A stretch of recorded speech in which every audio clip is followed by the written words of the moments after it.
This morning I got an email from a guy that I know back in England. He was worried about inflation and the effect that it's going to have on society, and I think he's right to be worried.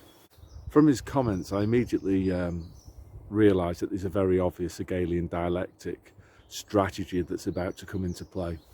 Many people summarise the Hegelian dialectic as follows. They say problem, reaction, solution.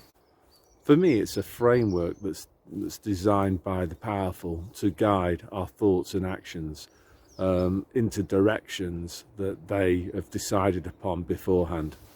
The main tools used by those using the Hegelian dialectic are firstly terror, fear, and that terror and fear is designed to initially prompt a conversation that leads to a consensus about a way out of that situation that's brought on the terror and fear. So to get what you want, the first thing that you have to do is to create a problem that generates this fear or terror. So the first thing that you've got to do is to create a problem, and that problem has got to generate a society-wide paranoia, fear, terror. So they tried using COVID-19 as the problem. They had a degree of success with it until enough people, a minority of people, 30-40%, something like that, saw through it and refused to comply with it anymore. So they're running with two problems at the moment. Problem number one is inflation, and they just created that by printing shed loads of money to finance all sorts of insane schemes like furlough and help out to eat out and all of that boosted aggregate demand, while simultaneously crushing aggregate supply through lockdowns. If you increase aggregate demand while crushing aggregate supply, you're going to get rising prices. So there was a massive wave of inflation baked into the cake long before the second problem, the war, so-called war in Ukraine, was announced. That's also created a bit more inflation, but it's also created a second problem in its own right, which is, the fear of war. So how are we supposed to react to inflation? Well, inflation crushes purchasing power. People in Britain are not getting the wage increases needed to match the cost of living crisis. This is the term that's been used by the British media. And we're going to get a lot of hardship. We're going to see a lot of people having their houses repossessed.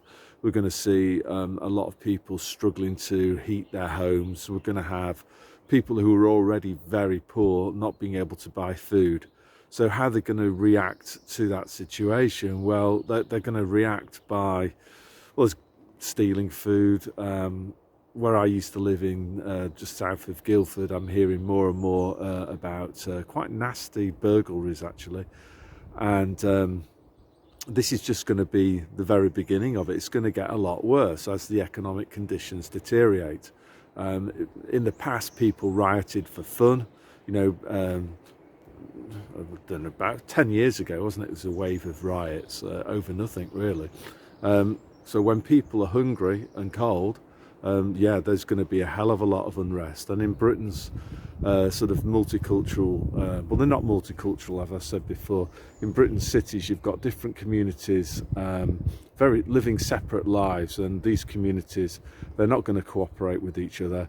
They're going to compete aggressively for the few resources that are left.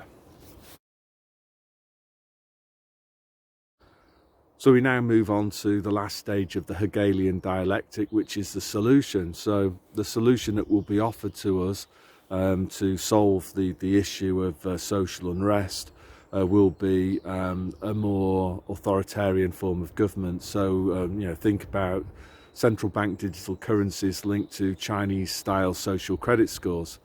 And we'll go with that because that will be perceived as being better than the alternative, which is a society where law and order is basically broken down.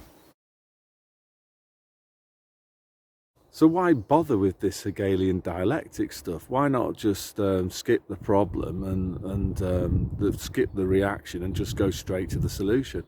Well, the simple answer, I guess, a new ager would call it karma. That according to natural law, if you believe in all of this stuff, those that want to commit evil must must first seek prior approval from those that they wish to harm, and those that are harmed, they must offer their consent.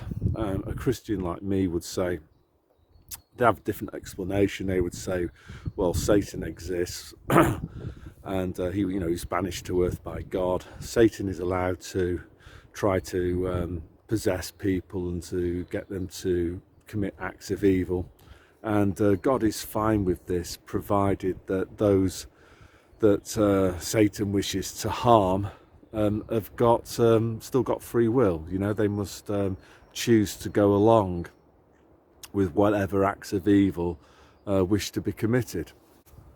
So the thing with problem, reaction, solution and the Hegelian dialectic is that we actually call for the thing that they want. So in this case, they want central bank digital currencies, and they want Chinese style social credit scores. They want a total digital surveillance grid. And what they also want from us is for us to voluntarily choose that. They want us to beg them for that. And this is where their problem, reaction, solution comes in, We're not going to ask for it until they artificially create the problem. And I think one of their problem, reaction, solution games is obviously this inflation. The reaction is it's going to prompt social unrest. And then we're going to beg them for the solution, which is this digital control grid and the social credit score system. To be honest, I don't think that this was their first problem, reaction, solution game. I think the first one was obviously COVID-19. That was the original problem. The reaction was that we were all going to be scaredy cats and beg for Nazi passports, and they were going to bring in their digital control grid that way.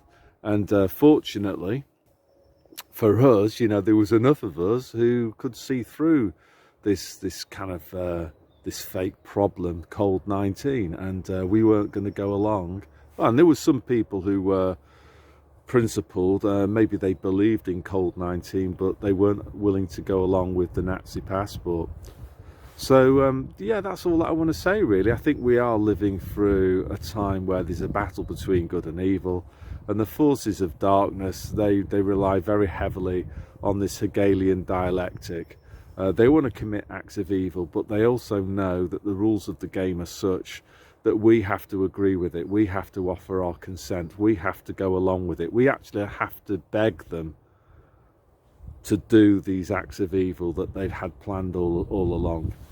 Okay, so that's it. God bless.